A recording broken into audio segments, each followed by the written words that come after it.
All right, so here's our second video in Chapter 3, Section 4, and we're going to be talking about power of a quotient. Our last one, we did our quotient rule or our quotient property. So here we're going to be talking about a power of a quotient. So for any integer a, b, and m, the where a cannot equal 0 and b cannot equal 0. The following is true. A over b to the mth power is equal to a to the m divided by b to the m. So kind of like when we were doing our square roots and we found the square root of a fraction and we did the square root of the top and the square root of the bottom, or even the cube roots that we were doing earlier in this chapter.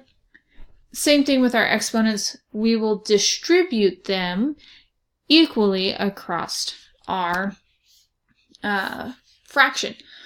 So that would be an example of this is if we had, let's do, thank you, a over 2, all to the third power.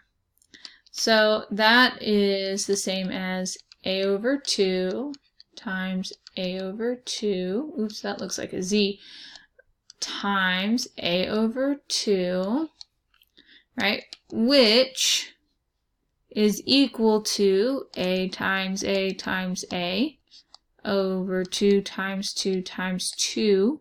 So that's the same as a cubed over 2 cubed. And when we're doing this with both variables and numbers, we normally evaluate the numbers. So, oops, I said squared.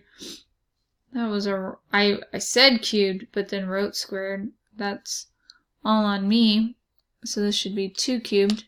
No, give me back my problem. And so then 2 cubed is 8.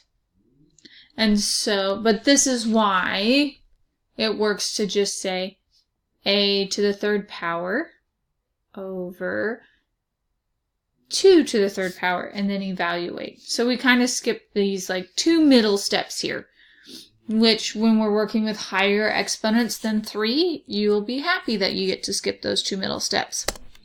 All right, so example 2, we're going to take this 3 and we're going to distribute it in. Now, when we're working with the power of a quotient, that's the way it's worded. When we're working with the power of a quotient, then we're also using other skills like power to a power. So when I take this 3 and I'm going to multiply it in, and I'm going to have this as a to the 7 times 3 over 5. Now remember, this 5 has that invisible 1, so that's going to be 1 times 3. And so we end up with a to the 21st power over 5 to the third power. And like I said before, when we have numbers, we're going to evaluate them, or I know Math Excel prefers us to evaluate them. So a to the 21st power over 125. And so then that will be our final answer that we would type into Math Excel. So when we're looking at b, this 2 on the outside, even though I'm going to do power of a quotient with it, when I'm looking at all the little pieces, I am technically doing power of a quotient and power of a product, because we have this 2 times x cubed and the 3 times y. So I'm going to remember that this is a 2 to the first power and a 3 to the first power and a y to the first power. So when I rewrite this, this is going to be 2 to the 1 times 2 times x to the 3 times 2 over 3 to the 1 times 2 y to the 1 times 2. And again, I'm doing this just so that I don't forget that this exponent goes to my exponents.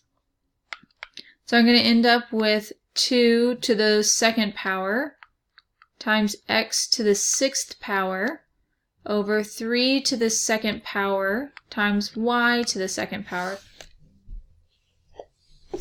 Excuse me.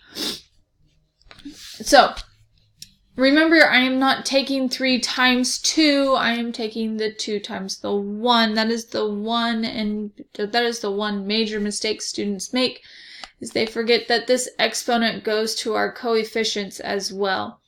So here we had 2 squared, which is 4, x to the 6th power, and then we have 3 squared, which is 9. Oops, I put x, we want y.